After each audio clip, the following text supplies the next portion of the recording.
In the previous administration, when the Trump administration was first in, there were denials that were seen for IT related positions where they basically curtailed it to such a narrow view that they basically said, if you don't have a degree in computer science, you can't do this job. You can't hold this position.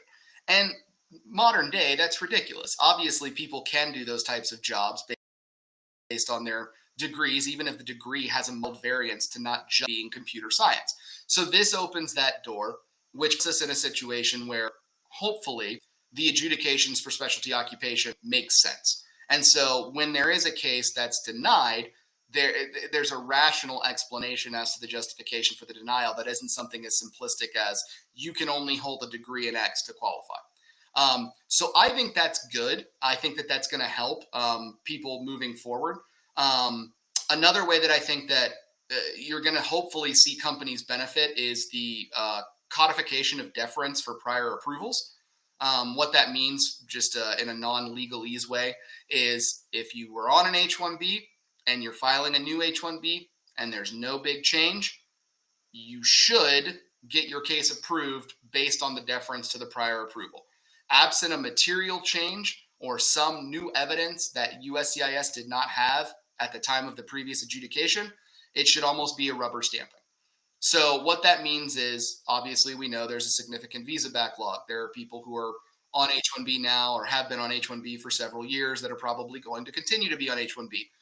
If they are remaining with that same employer and they're not having a significant alteration to their petition, their extensions should just be streamlined, which is great.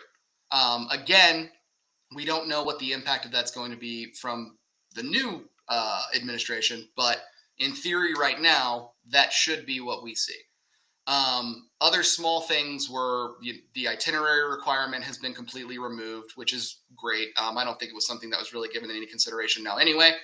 The acceptance of matter of semio solutions, without going into too much detail, basically really clarifying, when you need to file an amendment versus when you don't need to file an amendment. That's great. Entrepreneurs saw a huge win for them in that, they are codifying the ability of company owners to sponsor themselves for H-1Bs. So that's a big benefit as well. And then there's some other stuff as well that we can kind of get into that's more beneficiary centric.